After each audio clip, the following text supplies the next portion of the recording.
Hey guys, my name is Scott, one of the coordinators for the King of the Park race coming up in November. Got a lot of people asking questions about rules, regulations, helmets, tire size. I'm going to kind of give you a quick rundown of what we're actually going to do and what we're looking for. The helmets, obviously, is a safety issue. As much as these are nice and comfortable, it's not DOT approved. So we're going to need a DOT or a Snell approved helmet. Something like this is fine. If you want a full-faced helmet, that'll be great too. A couple of the other things that people were asking about was belts and tire size. The seat belts for stock and modified class are going to be a factory style shoulder belt mounted in the factory locations. Unlimited class will require a 4 or 5 point harness belt, such as this one that this young lady is wearing. Obviously, it needs to be bolted to the roll cage. It's all a safety thing. I know a lot of people are not too happy about the helmet thing, but I want this race to move on to the next level so we can get more races involved and have bigger competitor turnout. One of the other things was tires. The tires, I tried to cover all the loopholes that I could. The tires are actually going to be just looked at. Okay, it says it's a whatever it is. The only time I'm actually going to measure the tire is if there's a dispute about the tire size. It's going to be measured horizontally over to the tire this way at about the hub level. That's the easiest way to get out of the loopholes. The other things, I guess, that were involved was the classes. Some people still didn't understand the classes and whatnot. Stock class is going to be a 35-inch tall tire or smaller. Modified class is 35.1 to a 38. Unlimited class is 38.1 and higher. That pretty much covers the classes. We're pretty excited about the race. We hope it's going to have a big turnout. I would like to have more in the future. It's going to change every time. The course is never going to be the same. The points, it's actually a points-based race. There will be a time limit for each class. The points are going to be set up so you want to start with a 0 and try to end with a 0 or a -0 or a negative number. There will be bonus lines to achieve the negative numbers. I'm not going to release any bonus lines until actual race day. That way nobody has an unfair advantage on the bonus lines. The points are going to set up so each cone is going to be 10 points. If you hit a cone, it's called a dead cone at that point. You can't get another 10 points for touching the spot where it was at. The other thing is winching is going to be 30 points. Every time the spotter unbuckles the seat belt, it's another 10 points. So if you get into an obstacle and the spotter jumps out, it's 10 points. And then halfway through the obstacle, gets back in, buckles up, goes 5 feet, and unbuckles again, it's another 10 points. So keep that in mind.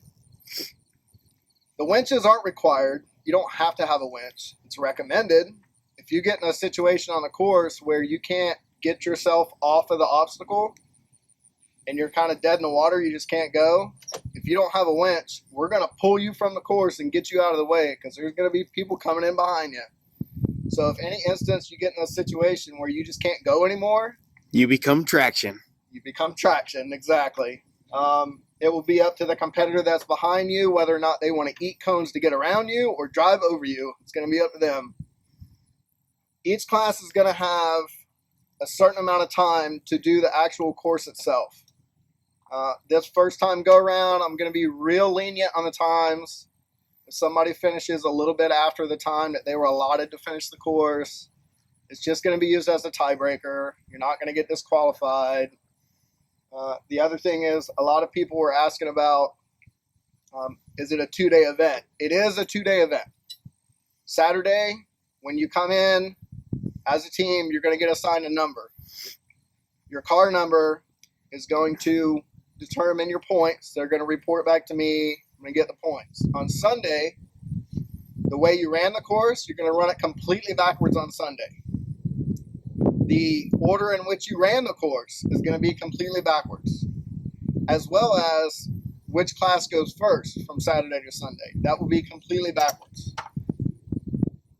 So with that in mind, somewhat kind of save your rig for Saturday so you can still finish everything on Sunday. I'm trying to make it a 2-day event. If it goes well, the next one I'm working on is going to be a lap event. So if we can have everything go good the first one, there's definitely going to be a second one. There will be updates on the website periodically. It's www.thekingofthepark.com. The updates are going to cover things like what we just recently posted. There's a volunteer registration form for anybody that wants to volunteer. If you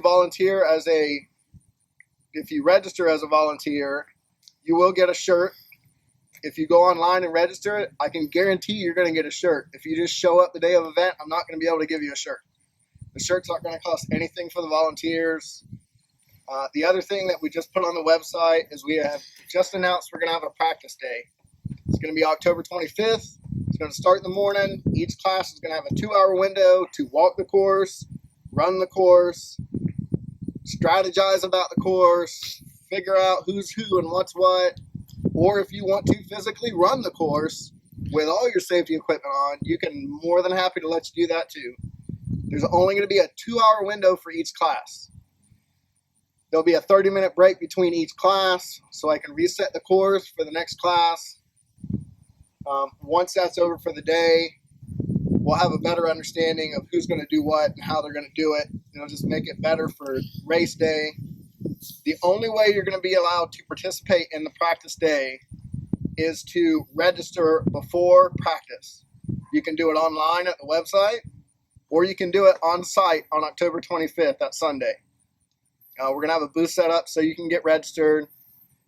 The registration is fairly simple. All the information is online. Just need to get all the information gathered up so we can make sure that we figure out what times we're going to start everything on race day, actual race day. If there's anything else that you have a question about, just go to the website, go to the contact form, fill it out, send us an email. We'll return the email as soon as we possibly can, hopefully answer any questions that you have. There will be a competitor camping only. So a race team can camp, driver and spotter, and they can have up to 4 people on their team. So it'll be a 6 total.